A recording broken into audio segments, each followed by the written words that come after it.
Welcome to Mikab Model College online tutorial. We hope at the end of this lesson, you will have acquired the expected learning outcome. Sit down and listen attentively as we introduce. Hello class. Welcome to today's class. I remain your biology teacher, Mr. Ibrahim Samson. In our previous class, we introduced ourselves to the characteristics of the kingdom Monera, where we also digressed a little and talk about the characteristics of virus. Today, I will be leading you to discover some or few out of the characteristics of the kingdom Protista. You can also call it simply kingdom Protista. These organisms are introducing us to the first set of eukaryotic organisms. Remember, last time we said that the kingdom Monera are prokaryotes, meaning that their cells are not being bound by a membrane. All these organelles are not bound by what you call cellular membrane. Even they do not have the real structure of the organelle called nucleus. But in this kingdom, we are being introduced to organisms that are actually eukaryotic, meaning these organisms have nuclear-bound membranes as part of their characteristics.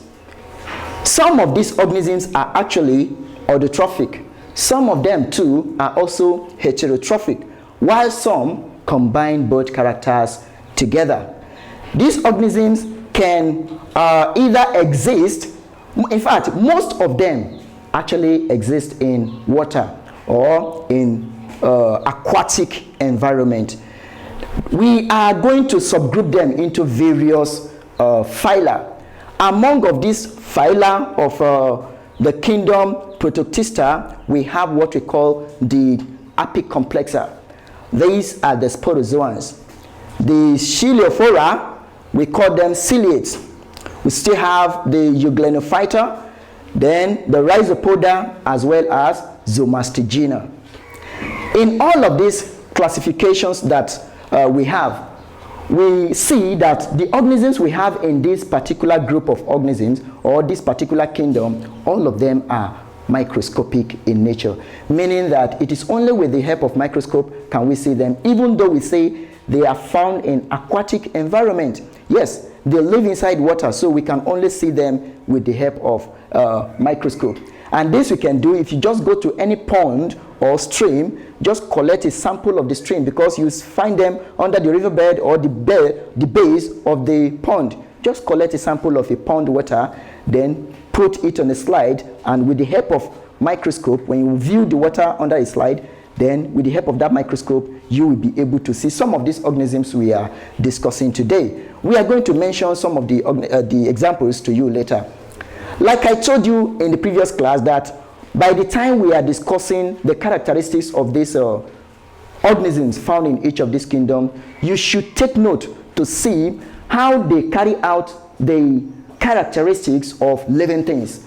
So now, the Protista, they carry out their reproduction by means of either binary fission or by means of what you call conjugation or sexual means of reproduction. So that is to say, this organism can undergo asexual reproduction or sexual reproduction. Then, as we classify them into various phyla now, we can, for the sake of simplicity, group all of them into what we call Protozoa and Euglenophyta. But to start, let's take a look at the characteristics of the protozoans. The phylum that we call Protozoa, these are known to be examples of the first set of eukaryotic organisms. They are microscopic, they are unicellular, and in this group we have what we call Amoeba proteus. Amoeba proteus. Then we have the paramecium caudatum. Paramecium caudatum. Please take note that this is a scientific name. So that's paramecium caudatum, you see, ought to have started with an uppercase letter P. So correct that as you're going to write your note, please. Then we have another organism in this phylum that is called Trypanosoma brucei. Yes, these ones, especially the Trypanosoma, maybe the name is ringing a bell in your ear. You are already familiar with what it has the ability to do. It causes the disease that we call trypanosomiasis.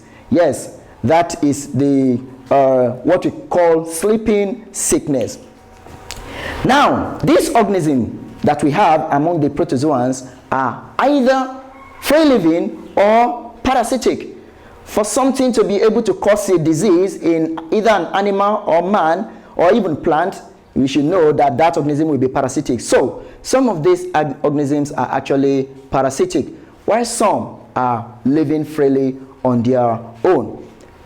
Then we have what you call the fact that, okay, we have just discussed that now, that some of them are parasitic, while others are also aquatic, meaning that they live in an aquatic environment, as we have said before. Now, this will take us now to take a look at the characteristics of the group or the phylum that we call Euglenophyta. A typical example in this phylum is the Euglena, which we call Euglena viridis. This particular Euglena has a mixture of characteristics. That is, it possesses some characters of plants and also those of animals. So you cannot say that Euglena is a plant, and you can't also rightly say that Euglena is an animal, because it combines both characteristics. So what are some of these characteristics? One of it is that they are microscopic, and Euglena is unicellular. Just like other protozoans, they live inside water as well as the environment. Now, taking a look at some of the animal-like characteristics of Euglena, it has a structure or an organelle that it uses for movement, and that is what? The flagellum. Thank you.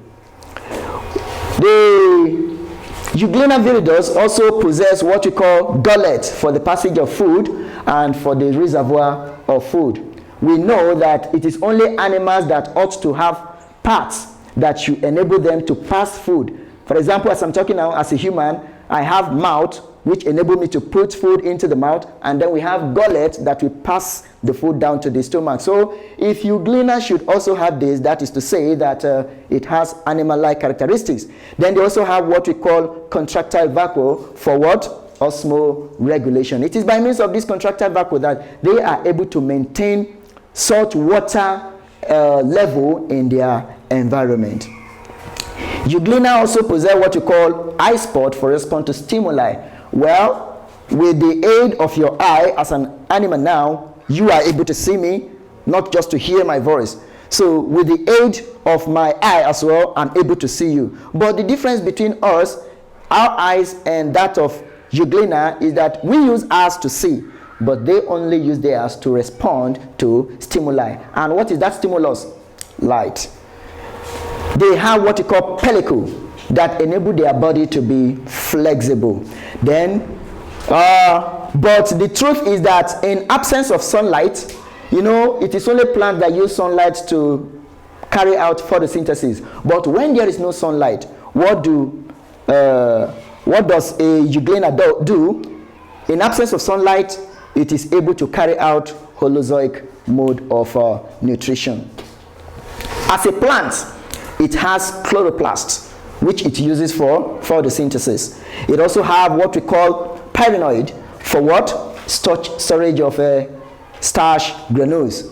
Then it has, in the presence of sunlight rather, it is able to carry out photosynthesis. Since plants do this, that means Euglena have the characteristics of a plant as well.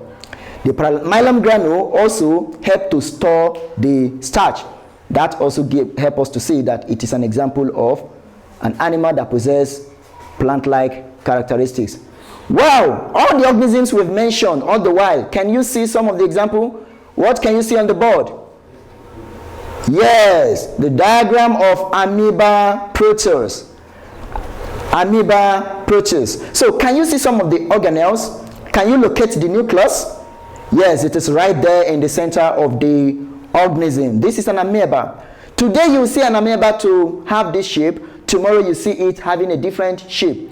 Amoeba does not have a definite shape. And by means of its movement, the movement of amoeba is called amoeboid movement. and it uses its organelle that we call pseudopodia. So as you can see, this part pseudopodia, you can call this part pseudopodia because that is what it uses in movement. So the mode of movement of amoeba is what? Pseudopodium. So it doesn't have any other particular organelle that it uses for that. Then we have the food vacuole, because whenever it moves and comes across food particle, it engulfs it. When it engulfs it, so that part will now become the food vacuole. So of course, amoeba also have what we call membrane because it is a eukaryote, unlike the ones. So all these organelles you see in amoeba as a protozoa now, did you notice this in the first previous class we had? That is in the characteristics of the kingdom Munera, when we discussed bacteria. Did you see bacteria having all of this? No. So that is to tell us or to remind us that amoeba is an example of eukaryotic organisms, whereas bacteria is not. Let's take a look at another organism. This is what we call paramecium caudatum. What shape does it have now? Can you all tell? Yes, you are right. The shape of a slipper. Yes, no wonder some scientists do call it slipper animaco. Slipper animaco. Yes, that is it. And as you see it now, this is the anterior part of it, and then this is the posterior part of it. That means if this organism is to move now, it is going to move forward this way. But we talk about movement. How does it move? With the aid of what? Paramecium actually have organelles that we call cilia. Yes, all these line-like structure that you see around the body of the organism is what we call cilia, and this is what they use. By sweeping it, it enables them to move forward. They also have some other organelles that enable them to be classified as what? Eukaryotic organism. But what do you notice? Can somebody see what we call micronucleus there? Yeah, the micronucleus. This is it. Then we have the mega or macronucleus. You can call it meganucleus or macronucleus. This is to show that paramecium has 2 nuclei, whereas the first one we discussed is having only 1. Please, class, I want you to know that as we are discussing all of these organisms, try to look at what advancement does this one, the present one, have over the previous one. We want to be taking a look at that. We now want to see one more, and this is the diagram of Euglena viridis. Euglena viridis. So this one also has some organelles that it uses in resembling plant as well as that of animal, as we have discussed before. So at your leisure time, I would like you to locate all the various organelles and try to see what they use these organelles for. So, well, at this juncture, we will be drawing the curtain close for today's class. In the next class, we shall be discussing the characteristics of the kingdom fungi. On that note, have a nice day.